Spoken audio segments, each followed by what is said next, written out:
तो देशमुख हत्या प्रकरणाला 77 दिवस पूर्ण झालेले आहेत. आज अन्नत्याग आंदोलन गावामध्ये चालू आहे. आमदार संदीप क्षीरसागर यांनी भेट दिली. भैयासाहेब, आज तुम्ही भेट दिलेली आहे. अन्नत्याग आंदोलन चालू आहे, काय प्रतिक्रिया? नाही, वाईट वाटतं की कुटुंबातले सर्व सदस्य, गावकरी, सगळे लहान लहान लेकरं, त्यांच्याही घरची लेकरं, ते ताईची परीक्षा आहे 12वीची, तरी सुद्धा ती उपोषणाला बसली. वाईट सगळ्यांना वाटतंय की ते जे मागणी करतात ते पहिल्या दिवशी बसून की आमच्या कुटुंबावरती, आणि ही सर्वांचीच मागणी की न्याय भेटला पाहिजे. आणि तपासाच्या दृष्टिकोनातून मी जेव्हा पण बघतो, त्यांचे भाऊसुद्धा बीडमध्ये आल्यानंतर काय तपास चालू आहे काय नाही, पण तो जो कालावधी होता ज्यामध्ये प्रकरण घडलं होतं, ते पुढं प्रकरण दुसरीकडे वर करताना त्याचा काहीच म्हणजे त्यांना काही प्रशासनाकडून ह्याच्या संदर्भातलं काहीच त्यांना भेटत नाही. म्हणून ज्यांनी जे या आरोपींना त्या काळामध्ये फिरत असताना बाहेर त्यांना मदत करत होते, त्यांना आरोपी का केलं नाही आणि अटक का केली नाही, असं त्यांचं म्हणणं आहे. आज 77 दिवस पूर्ण झाले. कृष्णा आंधळे अद्यापपर्यंत अटक नाही.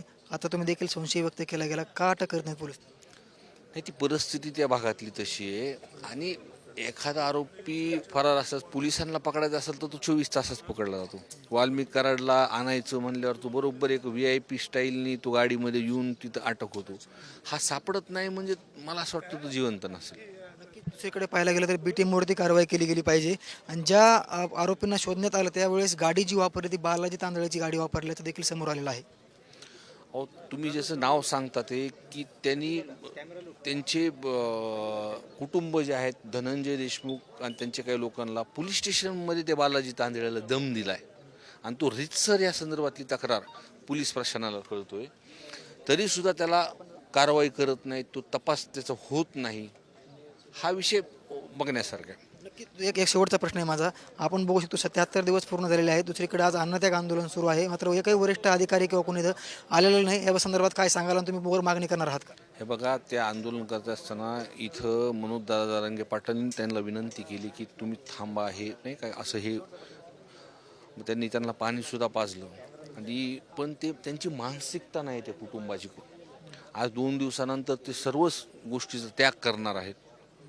आणि खऱ्या अर्थाने प्रशासनाने ह्याचं उत्तर त्या कुटुंबाला दिलं पाहिजे. कारागृहामध्ये वाल्मिक कराडला VIP ट्रीटमेंट दिली जाते, त्याचा देखील आरोप होतोय. हे बघा, ज्या पद्धतीने ते स्वतः सरेंडर झाले, तर कुठं ना कुठं कुणाच्या तरी कानावरती काही ना काहीतरी ट्रीटमेंट दिल्या जाते असं सगळ्यांना वाटतं.